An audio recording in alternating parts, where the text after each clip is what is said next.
Yeah, sure. I mean, my main tip is just to do things you care about. So, I recommend you read articles that you're interested in. I never read anything that I don't care about. If I see an article, I'm like, oh, that sounds important, but I'm not interested. I just don't read it.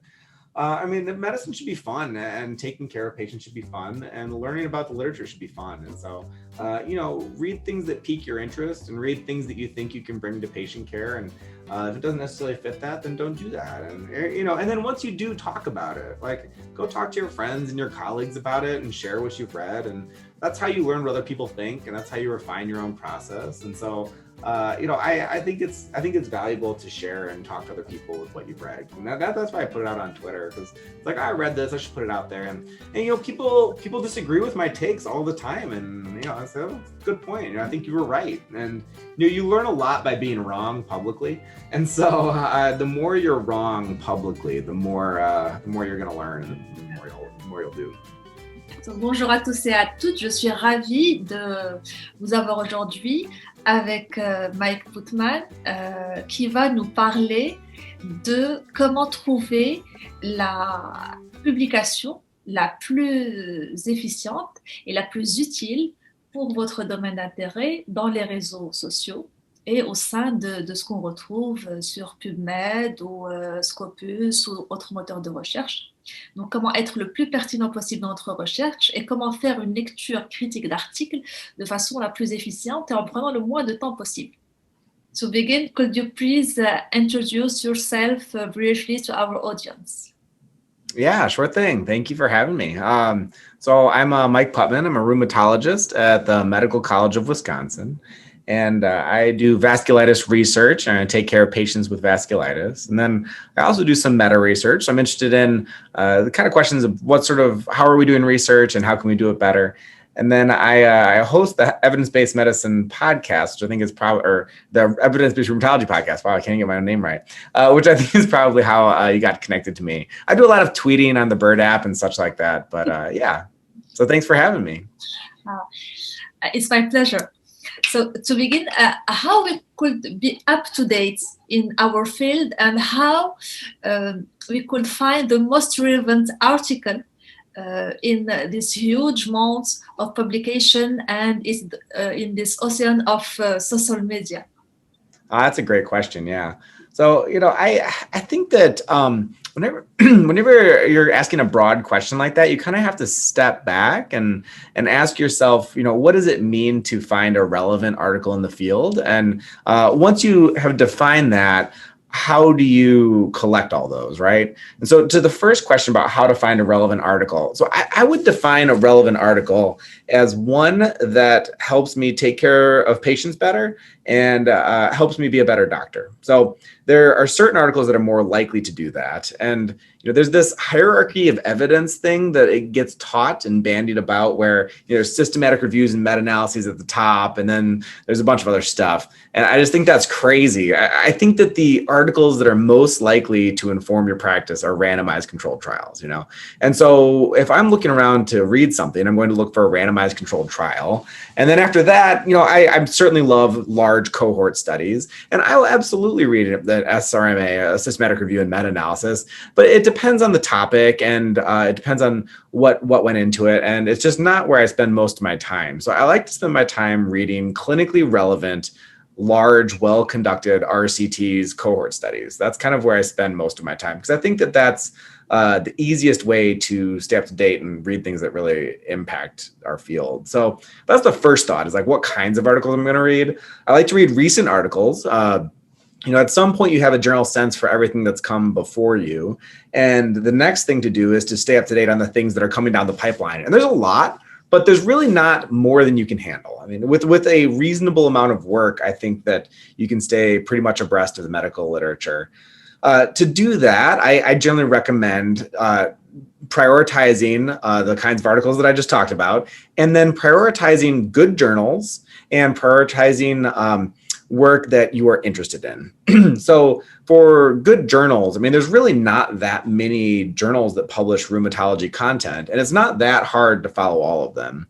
The New England Journal, JAMA Internal Medicine, those are great journals, and the Lancet. I follow all three of those, but I don't read every article. I read the ones that I'm interested in that pertain to rheumatology, and some select ones that pertain to things that I'm interested in, you know?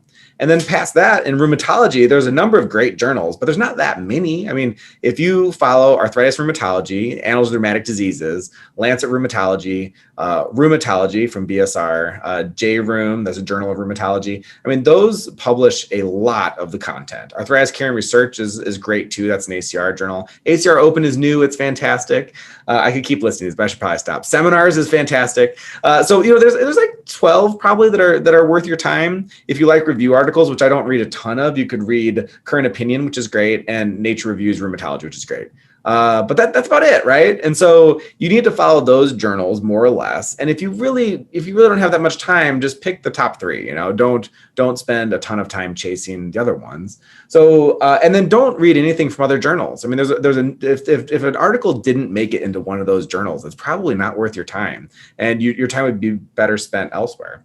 So to do that efficiently, I think you should leverage tech resources, because it's just a lot of work, right? You can't like go wading through mountains of paper every morning, you know? And so there's probably a lot of resources out there that work, but I use Read by QXMD.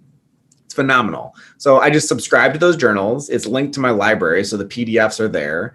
And it's just like if you scroll through Twitter or Instagram or TikTok, I hear TikTok's the thing with the kids these days. You know, if you do those things, you just open up your app and you scroll through to see if there's new papers, and it marks them as read after you've seen them. And I just pick out the ones that I actually care about and I'm interested in, and then I read them. And, you know, so at any given point, I've at least read all the titles for all these journals. And then I've read a lot of original research from each of them. And I feel like I'm moderately on top of things, and it's nice. I enjoy it. Okay.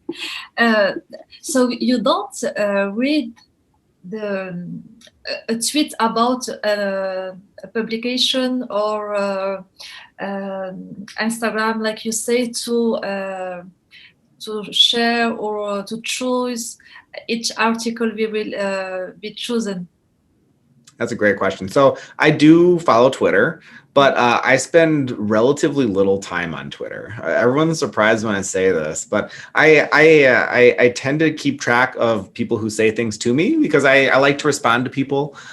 You know, I like to say hi, and I'll scroll through once a day and see if there's anything interesting there. But I generally don't find articles to read on Twitter, and that's just me. If you're someone who doesn't like using this Read by QXMD and you're more interested in hearing from other people, you can. There's a lot of people who tweet good content. You know, I try to be one of them. Yeah. So I mean, if you just followed my Twitter account, you would see all of the articles that I've been reading right now. And I have a really strict rule for myself, which is that I only tweet an article that I've fully read. And so I'm not always the first person to tweet something out, because a lot of the time I'll see something, I'll say, man, I should read that, but I don't have time. And so then I don't read it. And then I tweet it out like 3 weeks later after everyone else. So I just tweeted out the New England Journal upadacitinib article in psoriatic arthritis. And a bunch of people tweeted it out 2 weeks ago, but I didn't have time to read it then. So I tweeted it out now because I read it. So, you know, I can't promise the most up-to-date content, but I can promise that I will have read the article before I tweeted it out. But so, yeah, I think Twitter is a great platform for this. If you go on Twitter, I recommend going on it for the right reasons. So, you know, if you want to share thoughts that matter to you. Don't try to be somebody else. And if you want to follow content that's constructive and useful. I don't follow any politics or any of that stuff. I have like 100 words that are muted, you know? So if you talk about some controversial political issue, there's a very high chance that I won't even see it, because I muted everything that's related to the last 4 years, because it's very stressful. Everyone mad at each other, and I just don't see any of that. I just see people talking about articles, because that's what I go there for. So I highly recommend, if you do go on there, tailoring the content to things that make you happy. And I only talk about rheumatology and professional things. I don't get into, side debates over, toxic issues. So that's my own personal policy. But yeah, so I think Twitter's great and I enjoy it, but it's taken a lot of work to get myself to enjoy it because, there's a lot of things on there that can make people frustrated. Okay, and you are famous because you for your ability to have a critical lecture of publication in less of 20 minutes.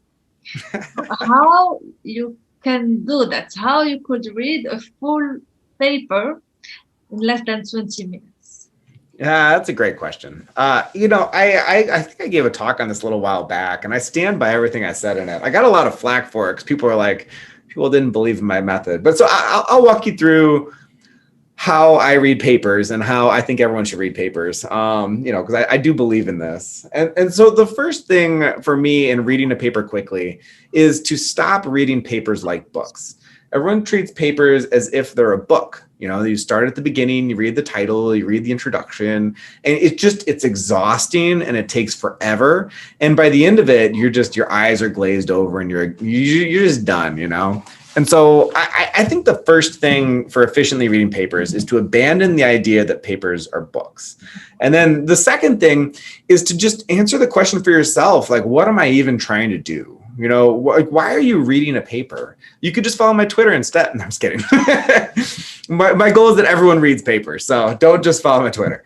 Read papers. Reading papers is great. And when you read papers, you should know what you're doing. And so go back to your first principles. What are you trying to accomplish? And for me, that's to be a better doctor. I want to take better care of patients. And so to do that, I think you want to answer three main questions. And I stole this from JAMA. So this isn't something that I thought of myself. I modified it a bit. But, the first question is, does this apply to my patient, right? You want to know whether the paper matters to a patient who's sitting in front of you. And if it doesn't, then it's not good. It's not worth it. What is the risk of bias in this particular paper? And that's hugely important because all papers are biased. I've never read a paper where I walk away and say, wow, they just nailed it. There's always a problem. There are always problems. So the question is, what is the risk of bias? Not is there bias, it's what is the risk? And does that risk invalidate the findings? And this goes back to my point that I like to read RCTs the most and then good cohort studies and then everything else. Because the biases in an RCT tend to be less and less invalidating than the biases in a lot of other papers. And if you give me a case series with no comparator, the problem is that you have a case series with no comparator. You can never overcome that bias. And so I try to read things so the risk of bias is really important. And then the third question is, how strong is the benefit and how great are the harms? So you need to answer those three questions. Does this apply to my patient? What is the risk of bias? And then how great is the benefit and harm? How do the benefits and harms balance out? Now, when you focus on those three questions, you're going to very quickly realize that most of the paper isn't necessary. And the title's necessary because you need to read the title so you know what it's about. But I don't read who wrote it. I don't care who wrote it. So I skip that. And then everyone reads abstracts, and I don't read abstracts. I'm morally opposed to reading abstracts. I think I recently joked on Twitter that if I was declared the research czar, I would just ban them. And the reason is that they don't answer your questions. You never find out in the abstract whether it applies to your patient. There's no inclusion criteria in the abstract. You never find out the risk of bias because the abstract is the glossed over, papered over, beautiful, beautiful picture. There's no ugliness in the abstract.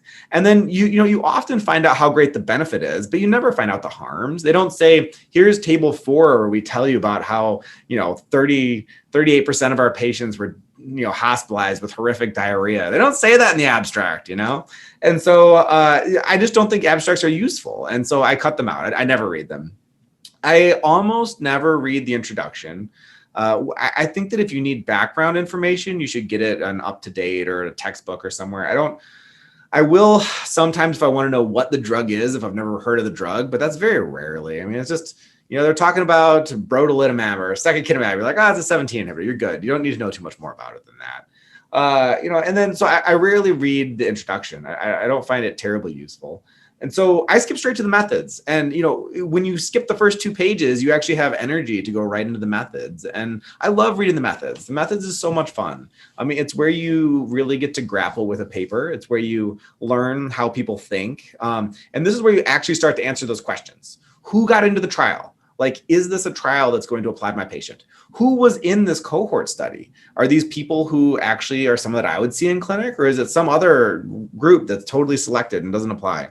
That's where you find out the first question. And then the risk of bias, I mean, your best place to find this is in the methods, because that's where you can say, this is a case control study, and, they recruited the control group from, some random clinic in a different state, and it's a group of patients who's not even remotely related to the case group, So the methods is where you start to assess the risk of bias. And this is where you can really find issues in a paper. And then I read the results, but I don't just read the results like a book. I jump to the figures first, and I look at the figures, because people are visual learners, and you need to give yourself a break after you slog through the methods. So I go and look at the figures, and they're pretty. I love pretty figures, and try and get a feel for it.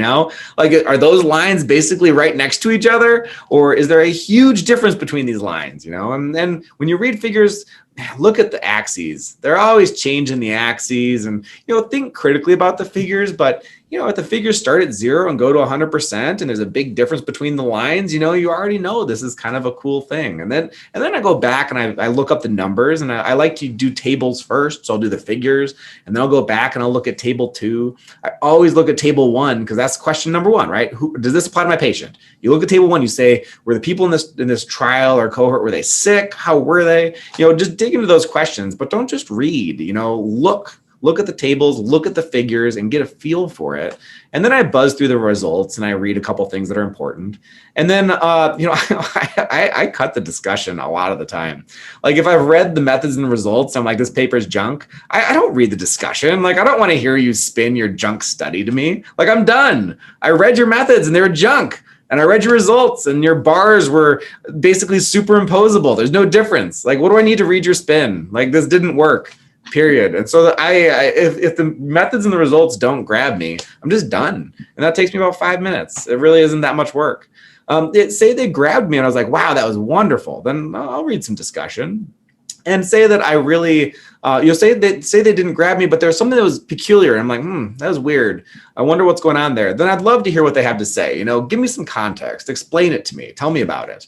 But I don't want you to explain a junk study to me. I want to, if it's a good study, explain it to me, but not unless, And, the one thing about the discussion that I always say is go read the limitations. Yeah. So I review a lot of articles, and man, I make people put stuff in those limitations. I say, this is a junk study. You need to tell everyone about how it's a junk study. And so the limitations are great, because that's where you can find when someone else just like you sat down and read the paper, and they said, hey, you got to put this in the limitations. And so I like the limitations. I think you learn a lot by reading limitations sections, and a good journal editor will make sure that real critical limitations always wind up in the paper. And so, good journals, which is the only journals you should be reading from anyway, will have good limitations sections, and you'll learn a lot. It's like an internal check for yourself. So that's how I read a paper. I mean, if you just read methods and look at the pretty figures, do the tables, skim the results, and read the discussion only when it matters, I mean, it really doesn't take you that long to read a paper. It really doesn't. And you learn way more. You understand what they did. You understand why they did it. You understand how they did it. And you remember it better. So that's how I recommend reading papers. People think I'm crazy. I get a lot of flack for this, but I stand by all of it. I have no regrets. I take nothing back. And before you finish, now could you give us some tips and tricks for the audience? Yeah, I mean, I think making it fun is important, and making it something you enjoy is important. So I really got into this when I was a 4th-year medical student. I took an elective by Adam Sifu. He's on Twitter. I highly recommend his account. He writes a lot of stuff for JAMA. And he did a class where we would just make fun of papers. We'd sit down, we'd read a paper, and we'd all try and think of the craziest things that were wrong with it. And it was just really fun. Like, it was fun trying to find the flaws in the research. And, a lot of the time at the end of the day, you say, were these flaws enough that I don't believe it anymore? And you say, no, they weren't. There are some flaws in this paper, but at the end of the day, I think it's worth publishing. And I think that this is going to change how I practice. And you know, it's enjoyable along the way. And then you get there and you say, this is still worth it. But then when you do it, you're ready to tell patients about it and be honest. And so, you know, when I start patients on a treatment, I say, you know, this is the treatment and this is the benefit. You know, I've got these concerns, and patients like hearing about that too. They enjoy it. And, you know, so I think that trying to make this something that you enjoy is really important. And because ultimately you're going to be a doctor forever, right? Well, for, you know, at least 30 or 40 years. And, you know, if you don't enjoy the process of becoming a better doctor, you're not going to become a better doctor. So trying to make sure that the thing you need to do to become better at your job is something that you kind of derive enjoyment from is really important. So I highly recommend it. Thank you. And I will invite you to another talk if you agree. Sounds good. That's all this funny thing, especially the risk of bias in a critical article. Sure, we should do a cohort next time. All right. Well, it was great talking. Thanks a lot for having me. Thank you.